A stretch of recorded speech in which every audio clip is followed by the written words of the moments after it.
un primer acercamiento a esta cuestión de la relación entre filosofía y ciencia. De cierta manera, en el video que acabamos de mostrarles, vimos cómo la ciencia surgió a partir de la necesidad de que el ser humano explique de manera demostrable algunos sucesos y fenómenos que la mentalidad o la racionalidad del hombre no le daba, ¿verdad? Porque ¿cómo demuestro que existe a partir de la teología y de la religión un ser omnipotente y omnipresente que está en todos lados, que puede estar aquí y que puede estar en cada uno de sus hogares? La realidad se vio manipulada en base a esto que no se pudo demostrar, ¿sí? No se ha podido demostrar cómo se dio o de dónde nació la religión. Sabemos que sí, la religión nació de la fe, pero esa fe tiene cara, tiene manos, tiene pies, puede ir caminando, o ha sido más bien una necesidad del hombre frente a creer en algo, porque siempre hemos necesitado creer en algo, pero será en base a este video que la ciencia puede explicar todo. ¿Qué dicen ustedes? Vamos a preguntarle a John. John Cepeda, active su micrófono. ¿Será que la ciencia, John, puede explicar todo en base al video que acabamos de observar? No, profe, ¿Por qué? porque tiene unos límites. Perfecto. ¿Cuáles serían esos límites, John?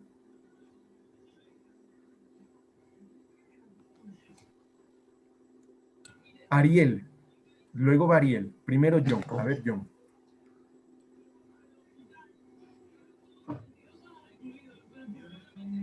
¿Cuál sería ese límite, John? Que la filosofía sería con razonamiento, mientras la ciencia es solo puro inventos. Podría ser al revés, más bien. La ciencia es demostración, ¿no es cierto? Porque si Sí, si yo tomo una hoja de papel y lo pongo en la cocina, hizo combustión. Una reacción, una acción tuvo una reacción, ¿verdad? Toda acción conlleva una reacción. Y después de eso ya no puedo juntar el papel. De la ceniza ya no puedo hacer nuevamente otro papel. ¿Sí? Más o menos ahí. Primero Zaira y luego Diego y sigo con el siguiente enunciado, ¿ya? O sea, le digo los límites de la ciencia. A ver, ¿cuál sería uno de los límites de la ciencia, Zaira? El límite en sí sería como el planeta, porque la ciencia no ha descubierto como cosas más afuera o cosas aquí mismo, literalmente no han descubierto todo lo que hay en el mar, Ya. no pudieron. Muy bien, muchas gracias. Mucho ojo con lo que acaba de decir Zaira. Miren, a pesar de que la ciencia ha descubierto grandes cosas, no sabemos qué existe más allá de la atmósfera. Diego y luego Emily. Bueno, como podía vernos, o sea, que la filosofía se basa a partir por varios métodos, ¿no? Que la ciencia se basa por métodos científicos. Entonces, la ciencia ya, o sea, es demostrada. En cambio, la filosofía solo da como un acontecimiento, es como suponer que esto pasa. Entonces, de ahí sacan la razón de eso. Muy bien, Diego. La ciencia nos da un solo enunciado que no puede ser cambiado, a menos de que se demuestre lo contrario. Mientras que la filosofía puede haber varios enunciados de un caso en particular. Emily, ya les voy a seguir preguntando a los demás, así que mejor participa alzando la manito. De los límites de la ciencia podría ser la realidad porque, o sea, puede tener una teoría, pero no puede estar 100% comprobada. Perfecto, muchísimas gracias, Emil. Y la realidad, ¿cómo la podemos observar? ¿Será que esa realidad puede ser cambiada a partir de ideas, de preguntas, o esa idea o esa realidad puede ser cambiada a partir de demostraciones? Originalmente había una sola ciencia y esta era teórica y práctica a la vez, ¿sí? Así comenzaron los primeros avances en la ciencia y en la filosofía mismo. Pero habíamos visto que la filosofía en los orígenes y en los métodos, había un sinnúmero de métodos, el método socrático, de ahí teníamos el método de Hegel, y así como habíamos enumerado en clases anteriores. Esta ciencia era teórica en el sentido de que estaba orientada a la especulación racional sobre las cosas, ¿sí? Se sentaba una idea de qué podía pasar si yo arrojo dos objetos de diferente contextura hacia el piso y cuál de los dos llegaba, ¿sí? Y elaboraba respuestas de carácter deductivo, de lo general a lo específico, porque recuerde que el inductivo va de lo particular a lo general. Y así colmaba la admiración de los seres humanos, porque iba de lo más grande a lo más particular. Y era práctica en el sentido de resolver las cuestiones inmediatas sobre el funcionamiento y la estructura de las realidades físicas. A esta única ciencia se la denominaba filosofía. Ojo, la filosofía solo aparece en el siglo XVI, es decir, solo hace 400 años. 500 años, porque estamos en el siglo XXI, ¿sí? Hace solo 500 años. La Profe, filosofía, como mencionó nuestra amiga Alejandra en el video, ya lleva 2500 años de vigencia y sigue más vigente que nunca, ¿sí? Porque ahora se debate mucho desde la psicología y sobre la discusión, qué es lo que está pasando con el ser humano y la conducta del ser humano encerrados. Gaby, profe, pero la filosofía, no sé, creo que yo estoy mal, que fue en el siglo V antes de Cristo claro, y la ciencia en el siglo XVI. en el siglo XVI después de Cristo, es decir, ya en nuestra época. ¿Sí? Ahí le faltó a la chica decir, bueno, 16 después de Cristo. Es en el siglo XVI después de Cristo donde nace la ciencia como tal, ¿no es cierto?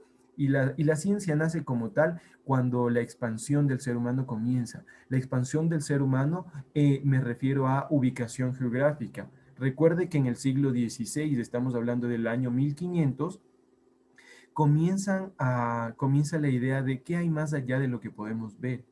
Y se da lastimosamente el descubrimiento de América, ¿sí? En el siglo XVI, en el año 1594.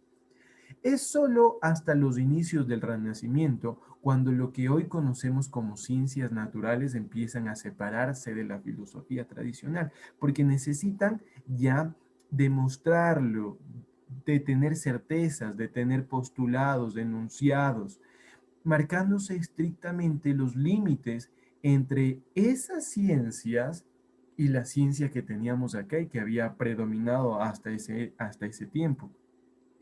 Pero marcar límites no significaba más bien, o significaba, no significaba establecer un abismo que separe estas dos ciencias, es decir, ciencia por acá y filosofía por acá, que no se puedan tomar de la mano nuevamente. Porque primero, puede ser que los objetos de estudio sean diferentes. La filosofía se quedó debatiendo cosas mucho más existenciales, mientras que la ciencia se quedó meramente en demostrar cosas que podía tocar, que podía manipular, ¿sí? En esto no debería existir una confrontación entre ellas, porque marchan más bien paralelamente, de manera que hay que optar a veces por un método científico o un método filosófico, por direcciones diferentes aunque no opuestas. Acuérdense de la frase, todos los caminos conducen a Roma, porque tanto las ciencias como la filosofía buscan llegar a la verdad, ¿no es cierto? ¿O me equivoco? A ver, Adrián, ¿será verdad que tanto la ciencia como la filosofía pueden encajar en la frase de todos los caminos llegan a Roma? ¿Sí o no y por qué?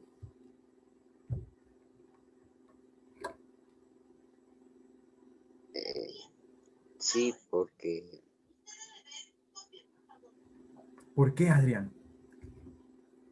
Vamos reflexionando. Quiero que activen esas neuronas. Ahí, boom. Sí o no y por qué. Un ratito, Gaby. Tratemos de que los compañeritos que aún no han hablado lo hagan, ¿ya? A ver, Marlon, muchas gracias por alzar la manito. O sea, sí, porque, o sea, solo la diferencia de que una habla de otra. O sea, casi no son iguales, solo una habla de, o sea, ¿me hago entender? Sí. No, no, trate de explicarnos. Ustedes pueden, pongan O sea, ejemplos. de que Cuando es un o poquito, sea, de la filosofía es la razón, pero la ciencia es la experimentación. O sea, casi son lo mismo, pero cambian en un poco. como que cambia la estrategia, ¿no es cierto? Y Cambia la es, estrategia. En la filosofía yo puedo optar por el método socrático, pregunta-respuesta, pregunta-respuesta. Mientras que en la ciencia voy a ir a la práctica, ¿sí? A la práctica. Pero, Catalina, ¿la ciencia y la filosofía llegan a la verdad? ¿Sí o no y por qué? A ver, yo creo que sí nos lleva a la verdad. Porque, verá, en la ciencia nosotros experimentamos hasta como encontrar una respuesta lógica. Y lo mismo pasaría en la filosofía. Nosotros nos vamos armando preguntas, dudas, hasta encontrarle una respuesta lógica. Mucho ojo con la palabra, con las palabras que acabó de usar Catalina. Una respuesta lógica, ¿sí? Una respuesta que esté apartada de lo emocional. Por eso inicia la filosofía, ¿no es cierto? Porque ya no quieren dejarlo todo ante los dioses. Una respuesta que se pueda tocar y se pueda ver a partir de los dioses. Se olvidaron de los dioses y comenzaron a responder a partir de los fenómenos naturales que se ocasionaban. Pero y está muy bien, porque ninguna de la, ni tanto la filosofía como la ciencia tienen una verdad absoluta. La filosofía y la ciencia pueden moldear esta verdad o esta realidad contribuyéndose mutuamente, ¿sí? En muchos de los casos van a tratar de ir por el lado científico, pero van a encontrar una traba y van a necesitar también una de las técnicas de la filosofía para seguir ese camino científico. O también la filosofía puede necesitar de algún método o alguna teoría o algún enunciado de la ciencia para seguir por ahí, por el método de filosófico. Van a ir contribuyéndose mutuamente dependiendo de las necesidades, de los obstáculos que se presenten en el proceso de demostrar una verdad. Por eso es que no se dan axiomas. Y el axioma recuerde que es una verdad absoluta, que no puede cambiar, que ya está ahí y no se puede moldear, no puede cambiar, dependiendo que no puede darse un cambio absoluto. Nada, no se puede sustituir, no se puede cambiar este elemento por este de acá y darse algo mejor. Ya no, porque esa es un axioma, es una verdad absoluta. Lo característico de las ciencias es su estudio del mundo físico. Mucho ojo con eso. Las ciencias se van a basar en el estudio del mundo físico, el que puede ser clasificado y medido de forma cuantitativa. Es decir, uno más uno es 2 y no puede ser 3 aunque haya inflación. ¿Sí? Las ciencias naturales como la física, química, astronomía y biología explican sus teorías y conceptos de forma matemática. ¿Sí? Siempre vamos a usar las matemáticas, las fórmulas matemáticas, la álgebra, ¿sí? Ustedes están estudiando álgebra, ¿no es cierto? ¿No? ¿Todavía no? Bueno, lo van a hacer el próximo año y van a estudiar también física. Y en laboratorio ya van a hacer reacciones químicas. Ya van a usar muchas más cantidades cuantitativas, gramos en el laboratorio. En matemáticas ya se van a ir eh, por la unidad de cúbica, ya van a comenzar a usar los números de una forma más grande. Y las ciencias naturales, como les había dicho, explican sus teorías y conceptos de forma matemática. Y se puede comprobar mediante el método experimental. El método experimental de escribir yo 1 más 1 igual a 2. O de ponerle a José Luis y a Melanie en un cuarto y decir, aquí tengo dos objetos, dos sujetos. Le saco a José Luis de la habitación y digo, aquí ya tengo un solo sujeto. E ingreso a Andy, le ingreso a Allison y también a Valerie y puedo decir que ya tengo 4 sujetos de diferente contextura, pero que a la final significan y terminan siendo 4 sujetos y 4 objetos materiales que se pueden mover y que tienen su propia contextura, su propio peso, su propia altura.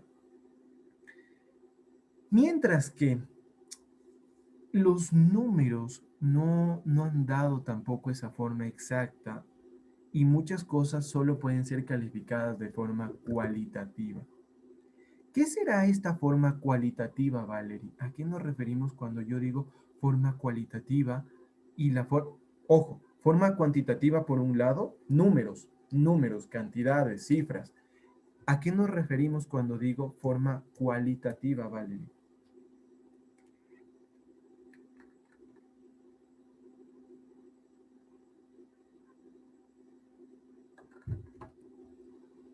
El micrófono, Valerie. El micrófono, actívala el micrófono.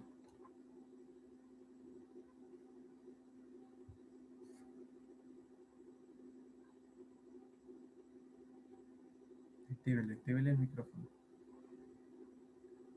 Ok, le vamos a dar unos segundos a Valerie. Melanie, ¿qué será esta forma cualitativa? ¿A qué nos referimos?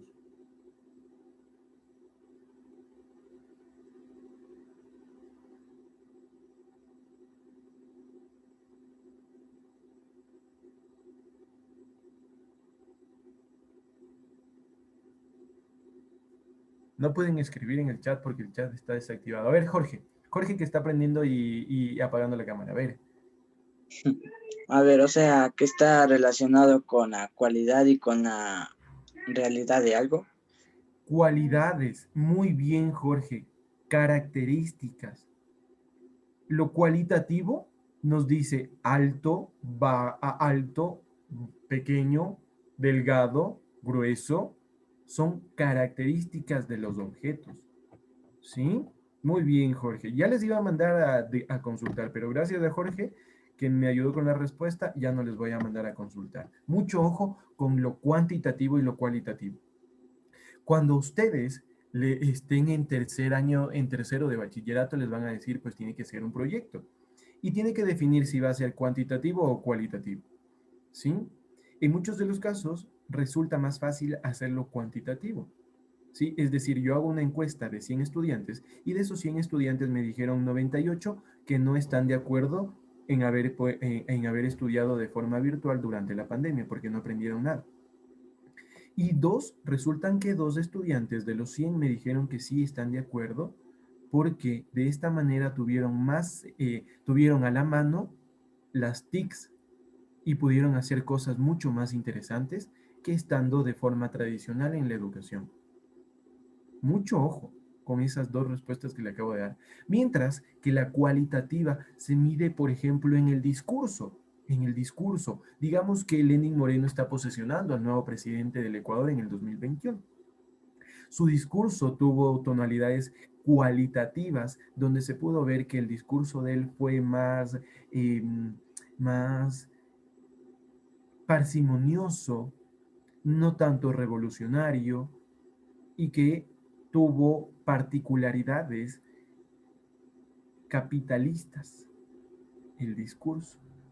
Pero eso, ¿cómo obtengo estas 3 características? ¿Cómo las obtengo?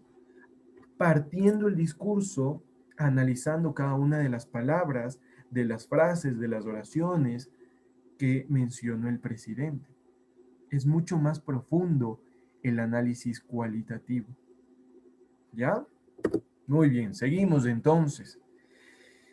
Existe un error en ciertos cultivadores de la ciencia, tales como un Augusto Comte.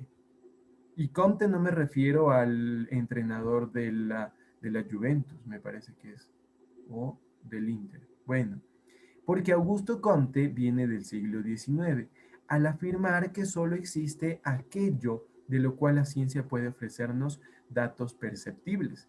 datos cuantitativos. ¿Sí? Augusto Comte se quedaba en el que solo puede existir la ciencia. Comte llegó a ese extremo y su filosofía se la conoce como positivismo. ¿Sí?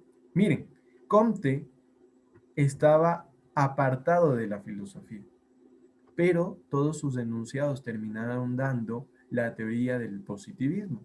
Y el positivismo es una filosofía. Pero en sentido estricto, el positivismo está equivocado, porque para ellos ya no se pueden dar más cambios. Para ellos ya no se pueden dar afirmaciones filosóficas. Todo tiene que ser demostrado desde la ciencia. Ni en nombre de la filosofía se puede hacer afirmaciones científicas. Ya no se puede tomar ni la filosofía ni la ciencia de la mano y ayudarse en el método. Ya no se conoce esto de que la ciencia y la filosofía se complementan y que tampoco pueden ayudar a alcanzar una comprensión de la realidad, porque cada una tiene un campo de estudio específico y no puede ser invadido una por la otra. Todas deben ir separadas. Las dos tienen que ir separadas. Y ya no se puede dar, ya no se pueden dar un momento en el proceso de que las dos se necesiten. Por ejemplo, el universo seguirá siendo un misterio insondable que no lo podemos llegar a comprender, porque ante él la única respuesta definitiva es la que puede abarcar nuestro sentido, nuestras percepciones, nuestra religión, nuestras costumbres. ¿Existe vida en otros planetas? Pues en muchos de los casos, esta respuesta no se la puede dar bajo la ciencia, sino bajo la filosofía. Y a filosofía me refiero a religión y costumbres. La religión y las costumbres entran en el campo de la filosofía. El que dice que solo hay vida aquí en la tierra es porque la religión de él solo le dice que que este Dios solo existe aquí. Y no nos podemos dar la oportunidad de decir que sí puede haber vida porque nosotros, los seres humanos, somos origen de una de las especies que anda deambulando en el mundo. ¿Sí? A esos extremos no lleguemos también. Entonces, aquí viene una pregunta muy importante. Augusto Comte se le puso o se opuso a hablar de Dios, porque no cabe hablar de un ser omnipresente y omnipotente. Sin embargo, él plantea como necesaria una religión de la humanidad. Imagínense, una religión de la humanidad que abarque todas las concepciones y percepciones del mundo. ¿Será que entonces cabe plantearnos la pregunta de que hay una religión de carácter científico? ¿Podrá haber una religión de carácter científico? Esa es la pregunta que ustedes van a tener que reflexionar y responder en 2 párrafos de 5 líneas cada uno. Esa va a ser la tarea para la semana que viene. ¿Cuál era la tarea? Disculpe. No se preocupe, Emily. Yo les voy a poner en el Classroom, pero la pregunta para que ustedes copien en este momento, ¿cabe una religión? ¿Se puede dar una religión de carácter científico? ¿Se puede dar la oportunidad de hablar de una religión de carácter científico? Que la religión no se base en el sentimiento y en la fe y que se lo demuestre. ¿Se puede hablar de una religión de carácter científico? Profe, esto sí. ¿Me puede ir al baño, por favor? No, Ariel, tranquilo, ya estamos terminando para que usted pueda ir al baño. Entonces, recuerde, en 2 párrafos de 5 líneas cada uno, es decir, 10 líneas de análisis, de reflexión. Apunte el nombre, Augusto Comte. Ese es el que plantea esto. Le voy a poner en el chat y con esto terminamos. ¿Sí? No, sí ha estado activado el Augusto Comte. Ese es el filósofo científico que plantea esto, de que no se puede hablar de Dios. ¿Sí? ¿De cuántos párrafos? 2 párrafos de 5 líneas cada uno. Y la pregunta es, ¿se puede hablar de una religión con carácter científico? ¿Se puede hablar de una religión con carácter científico? Listo, chicos. Ha sido un placer, me he robado 2 minutitos. Le dejo para que vaya con la teacher Martita. Les envío un abrazo y que tengan una excelente semana. Pásenla bien. Chao, chicos. Chao, profe. No, profe, se cuida mucho. Igualmente.